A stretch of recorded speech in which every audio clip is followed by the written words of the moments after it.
had an experience recently, which has been quite a common experience over the years, which is people who want to have a different life. They want to have more success, more joy, more freedom, more money, more of all the good stuff. And yet there is a lack of willingness to change themselves. And I experienced this myself in my own life. There's lots of things I want, and then I asked myself, am I actually willing to do the things I need to do in order to get the thing that I want?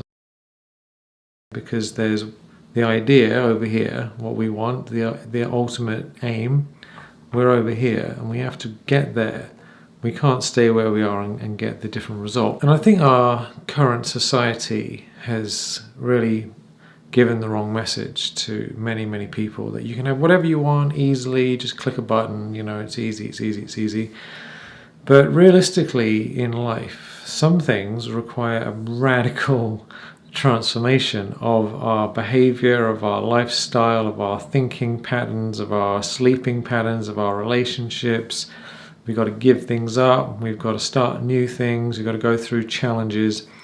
And one of the things I've noticed is that there's two ways of living in essence. We can have comfort or we can have meaning. We can have convenience and comfort or meaning.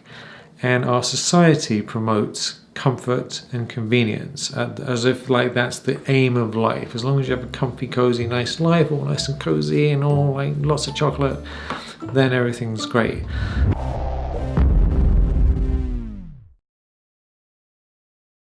But it turns out that meaning, having a meaningful life, tends to involve pushing ourselves, doing things that are a bit difficult, going beyond our usual limits, trying stuff out, being willing to face our demons. There's a whole range of quite disturbing, difficult things involved in having a beautiful life.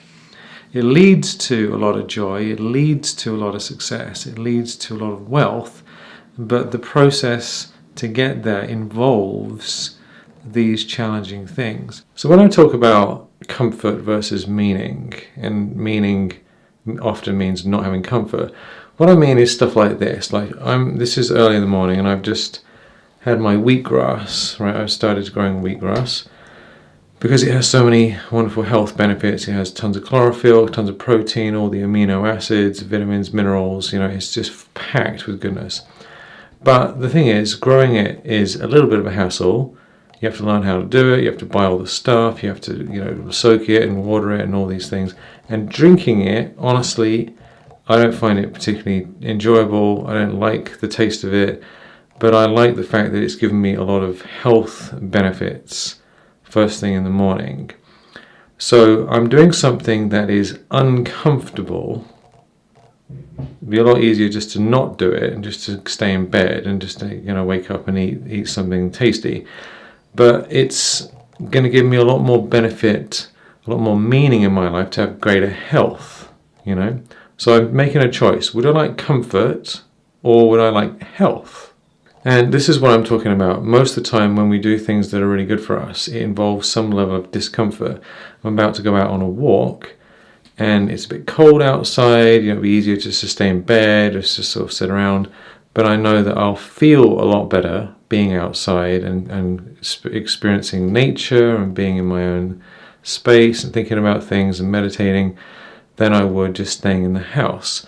So many, many, many things in life, they have that little bit of discomfort, a little bit of conflict, there's a few moments where we have to make a decision. Am I going to choose comfort, the easy option, or am I going to choose meaning? It's a little bit harder. It doesn't mean it's really hard, it just means a little bit harder. But by doing that, we end up having a profoundly happier, more beautiful, healthy, wealthy, and successful life. So it's just worth asking yourself, and I ask myself the same thing. Am I willing to face myself, face the challenges, face the issues that are going to come up, definitely, in order to get where I want to go? Or am I just going to sit here like this saying, no, it's too hard, it's not comfortable, I don't like the truth, I don't want to hear that, it should be easier, and stay stuck? These are really our two choices. There's a great expression that I learned in a meditation center many years ago. It's always stayed with me, which is human beings only do the right thing when they've run out of all other options. All other options. So it's almost like we'll carry on with our madness and our ego and our laziness and our slackness and our addictions and all these things, and just keep them going until we really smash right into a wall and totally fall to pieces and there's no choice left at all. And then we say, okay, fair enough, I'll change. And I've thought a lot about this over the years, and I've really tried my best to say, look, let me try and do the right thing before it gets that bad.